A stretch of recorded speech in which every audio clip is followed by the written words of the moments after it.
Indian education system में बस दो ही चीजों की कमी है, ना एजुकेशन है ना सिस्टम है, अनएम्प्लॉयमेंट। ऐसा बोला जाता है कि ये देश के लिए आज सबसे बड़ी प्रॉब्लम है, देश के यूथ को जॉब्स नहीं मिलती। In the year 2000, around 35% of Indian youth were unemployed. By 2022, the number almost doubled. The ILO says about 65% of the youth in India are jobless. 65%. और अगर हम अपने कश्मीर रीजन की बात करें तो JNK दूसरे नंबर पर आता है देश के हाईएस्ट अनएम्प्लॉयमेंट रेट में, जो कि है 28.2%, वो भी 15 और 29 के एज ग्रुप में द इकोनॉमिक टाइम्स के अकॉर्डिंग। और वहीं पर इंडिया अपने अनएम्प्लॉयमेंट रेट को शायद ही खत्म कर सकता है। Unemployment remains a serious problem. लेकिन इससे भी बड़ी और गंभीर प्रॉब्लम है जिस पे कोई बात नहीं करता। वो प्रॉब्लम है अनएम्प्लॉयबिलिटी की। देश का यूथ जॉब करने के लायक ही नहीं बन पा रहा है। और ये जो कुछ भी आज हमारे यूथ के साथ गलत हो रहा है वो इस स्कूल और कॉलेज की देन है। आज हम इन सारे सवालों के ऊपर बात करेंगे कि आखिर किस सिस्टम की प्रॉब्लम है और आखिर हमारा यूथ इतना बेरोजगार किस चीज की वजह से हो रहा है। और मैं श्योरिटी के साथ कहता हूँ इस वीडियो के एंड होते होते आप सब कुछ बड़े अच्छे से समझ जाओगे कि आखिर प्रॉब्लम कहां आ रही है। तो इस वीडियो को आखिर तक जरूर देखें।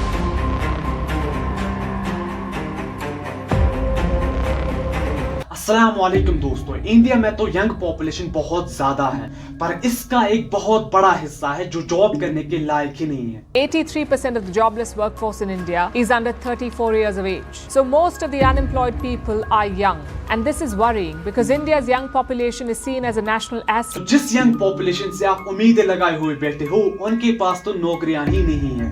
और ये जो अनएम्प्लॉयबल पॉपुलेशन है ये देश की ग्रोथ के बजाय देश पे बोझ बन रही है। सबसे पहले मैं आपको एक कंफ्यूजन क्लियर कर दूं अनएम्प्लॉयमेंट और अनएम्प्लॉयबिलिटी के बारे में। अनएम्प्लॉयमेंट का मतलब होता है कि आप जॉब करने के लायक स्किल्ड है लेकिन मार्केट में वैकेंसीज ही नहीं है। अनएम्प्लॉयबिलिटी का मतलब होता है कि मार्केट में तो वैकेंसीज है लेकिन लोगों के पास वो स्किल ही नहीं है। बेटा, तुमसे ना हो पाएगा। हमें तुम्हारे लक्षण बिल्कुल ठीक नहीं लग रहा, तुमसे ना हो पाएगा। तो इंडिया में सबसे बड़ी प्रॉब्लम है अनएम्प्लॉयमेंट की और इस अनएम्प्लॉयमेंट की जड़ है अनएम्प्लॉयबिलिटी की, यानी कि स्किल की।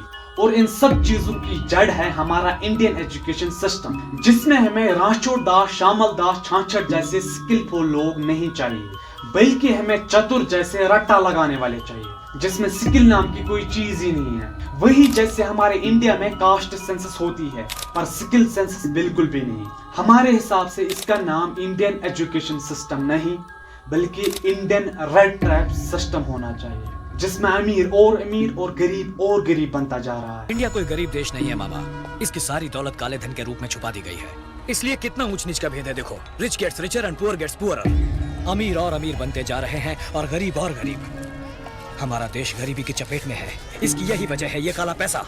अब आप खुद ही सोचिए, एक इकोनॉमिक टीचर जो 12,000 में एक प्रोफेशनल कॉलेज में पढ़ाती है, जिसके पास प्रैक्टिकल नॉलेज 0 के बराबर है, वो क्या खाक पढ़ाएगी इकोनॉमिक सब्जेक्ट? हमारे इस 21वीं सदी में सब कुछ बदल गया।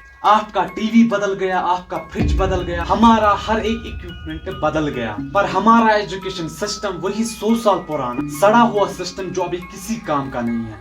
पेरेंट्स हर एक चीज में कॉम्प्रोमाइज करते हैं पर एजुकेशन पे नहीं। एजुकेशन के लिए कोई जमीन गिरवी रखता है तो कोई अपने गहने गिरवी रखता है, इस उम्मीद में कि हमारे बेटे की लाइफ सेट हो जाएगी, उसका करियर बन जाएगा। लेकिन इतना करने के बाद जॉब्स ही नहीं मिलती। तो आखिर क्या क्या प्रॉब्लम है इस एजुकेशन सिस्टम में जिसकी डायरेक्ट लिंक है हमारे अनएम्प्लॉयबिलिटी के साथ? और आखिर कौन कौन जिम्मेदार है इन सब चीजों के लिए? गवर्नमेंट, पेरेंट्स, स्कूल, कॉलेज या फिर ये खुद स्टूडेंट्स? हम सब कुछ देखेंगे और सॉल्यूशंस को भी देखेंगे। दोस्तों, 3 इडियट मूवी तो ऑल टाइम ब्लॉकबस्टर मूवी रही है। हम सब लोग इस मूवी को बहुत ही अच्छे से पसंद करते हैं। हमेशा से इस मूवी में एक मैसेज दिया जाता है कि अपने पैशन को फॉलो करो। किसी महापुरुष ने कहा है कि कामयाब होने के लिए नहीं, काबिल होने के लिए पढ़ो।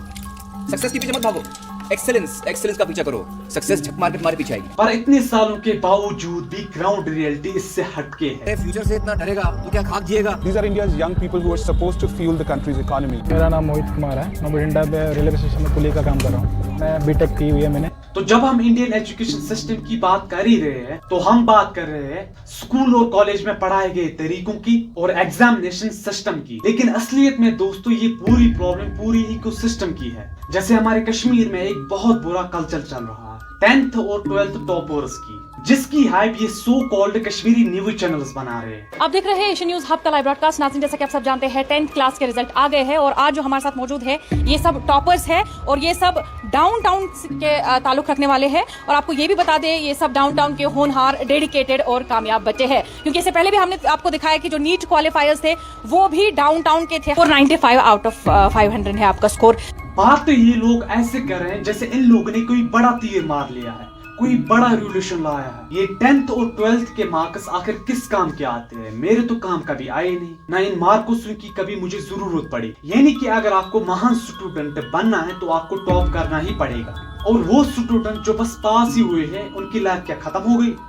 नहीं, एक्चुअली ना हम इन सो कॉल्ड न्यूज चैनल से कुछ ज्यादा एक्सपेक्ट भी नहीं कर सकते। इन न्यूज चैनल्स के ऊपर भी हमने बात करी है कि ये कैसे टॉक्सिक फैला रहे हैं पूरे कश्मीर में। उस वीडियो को देखने के लिए आप यहाँ पे क्लिक कर सकते हैं। मैं उन लोगों से कहता हूँ ये जो आप इस टॉपर सिस्टम या इस कैरियर चॉइसेस को अपना समझ रहे हो ना, ये आपकी चॉइसेस नहीं है, बल्कि मास मीडिया की और उन सो कॉल्ड न्यूज चैनल्स की कंडीशन है जो आप पे थोपी गई है। दूसरी चीज जिस पे ये पूरा एजुकेशन सिस्टम आजकल निर्भर कर रहा है वो है हमारे पेरेंट्स। हमारे ही पेरेंट्स इस एजुकेशन सिस्टम को बदतर से बदतर बनाते जा रहे हैं। ये बात तो हम हमेशा सुनते रहते हैं कि हमारे पेरेंट्स जो बोलते हैं वो हमेशा सही होता है, स्पेशली एजुकेशन के मामले में। अरे क्यों अपनी लाइफ बर्बाद करने में लगाया है? क्या बनेगा बड़ा होकर? कैसे बराबरी कर पाएगा इस दुनिया के साथ? अरे हंसेंगे लोग, कहेंगे कि फाइनल ईयर में आके छोड़ दिया।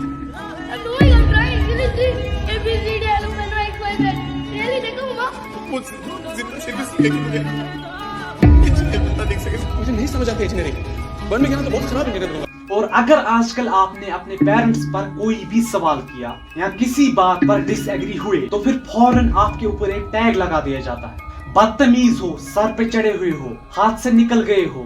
पर आप खुद ही सोचिए, अगर हर बच्चों के पेरेंट्स सही और समझदार होते तो ये पूरी दुनिया समझदार होती। तो ये तो बिल्कुल भी नहीं हो सकता कि हर बच्चों के पेरेंट्स समझदार होते हैं। और इसी वजह से अगर आप आज देखोगे तो हर पेरेंट कहता है कि मैं जो कहूंगा उसी को मानना पड़ेगा, वही सच है।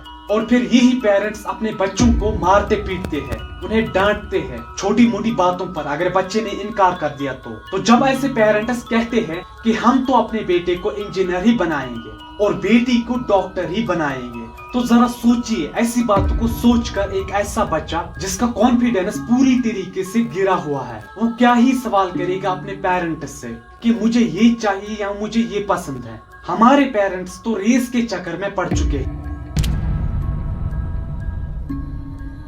Competition over. The life begins with murder. That's nature. Compete or die. Remember, life is a race. अगर तेज नहीं भागोगे तो कोई तुम्हें कुचल के आगे निकल जाएगा।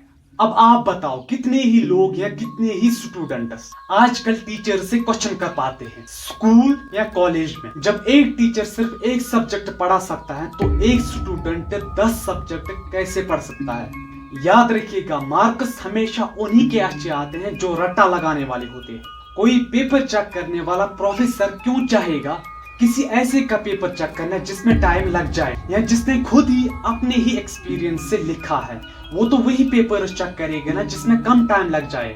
और वो पेपर्स होते हैं कॉपी पेस्ट। स्टूडेंट्स के दिमाग में तो एक कॉन्सेप्ट जा चुका है कि एवरेज इंसान की वैल्यू बिल्कुल भी नहीं होती, इसीलिए आपको सबसे बेस्ट आना पड़ेगा। आज के इस दौर में हर इंसान खुद को हर एक सब्जेक्ट में बेस्ट बनाने के लिए अपनी लाइफ के सबसे इम्पोर्टेंट 16 से 25 साल इन्वेस्ट कर लेता है और फिर जब जॉब ढूंढने लगता है तो फिर सामने ऐसी सिचुएशन आ जाती है जिसके लिए वो कभी तैयार ही नहीं था। क्या होता अगर हमारे कॉलेज में ये सिखाया जाता डिजिटल मार्केटिंग क्या होती है, पब्लिक स्पीकिंग कैसे की जाती है, या फिर script writing, film making, entrepreneurship, investor, share marketing, business related classes, या फिर how to start a company, how to invest your money.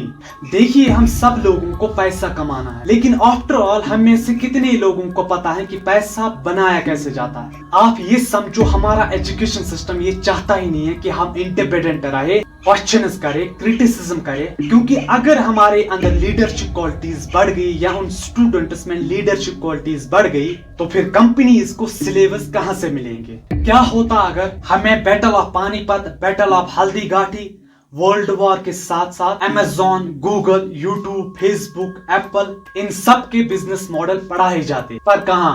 अब आप ये समझो कि गवर्नमेंट जॉब पाने के लिए आप वो रेस दौड़ रहे हो जिसमें सक्सेस होने की प्रोबेबिलिटी सिर्फ 1% है। अब आप बताओ हम लोग ऐसी रेस दौड़े ही क्यों? इसीलिए मैंने खुद इस YouTube को चुना। मुझे नहीं पता कि आगे क्या होने वाला है, पर मैंने अपने पैशन को फॉलो किया, ये समझकर कि मैं अच्छा कंटेंट डिलीवर कर सकता हूँ आप लोगों तक। देखिए, हम कोई परफेक्ट इंसान नहीं है, हमसे तो गलतियां होंगी, पर अच्छा वही इंसान होता है जो उन गलतियों से सीखता है।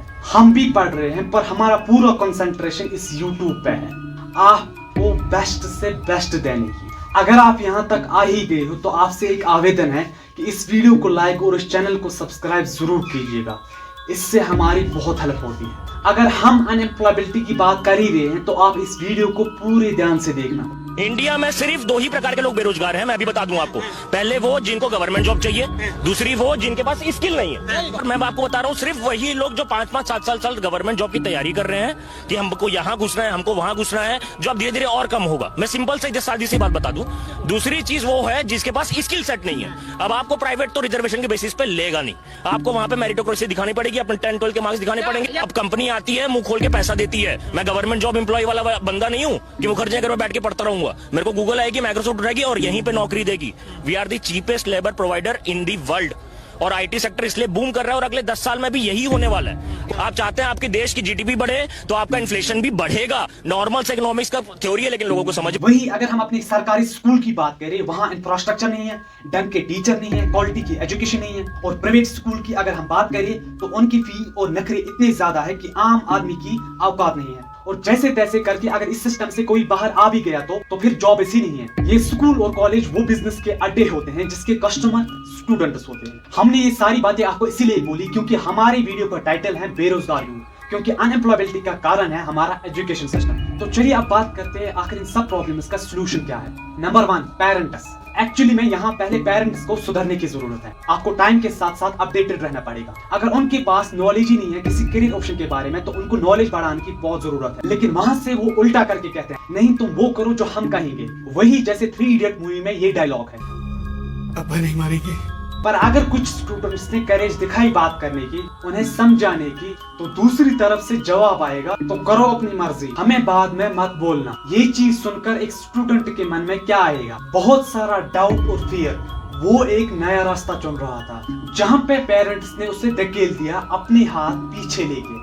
और ये सब कुछ आज हमारे स्टूडेंट्स के साथ हो रहा है। आफ्टर ऑल पेरेंट्स को सुधरना पड़ेगा कि बच्चों के साथ एक स्ट्रिक्ट पेरेंटिंग करने से एक नेगेटिव इम्पैक्ट पड़ता है जिसमें बच्चे की ग्रोथ होना बहुत ही मुश्किल है। देखिए, ना ही कॉलेज सुधरेगा, ना स्कूल सुधरेगा और ना ही ये गवर्नमेंट। अगर सुधरना ही होगा तो सिर्फ आपको सुधरना होगा। एजुकेशन सिस्टम ऐसा है कि ये समय के साथ बदलेगा या फिर ये मानो ये बदलेगा ही नहीं। पहली बात, इस एजुकेशन सिस्टम को करो बाईपास। आप जितने भी लोगों से इंस्पायर होते हो ना, या जितने भी सक्सेसफुल लोग हैं ना, उन सब लोगों ने इस एजुकेशन सिस्टम को बाईपास करा है। किताबी एजुकेशन रखो साइड में और प्रैक्टिकल और स्किल्स के ऊपर काम करो। मैं ये नहीं कह रहा हूँ कि स्कूल या कॉलेज लाइफ छोड़ दो, पर मैं ये भी नहीं कह रहा हूँ कि आप पूरा फोकस उसी कॉलेज या उसी स्कूल के ऊपर डालो, फिर बाद में रिजल्ट 0 होगा।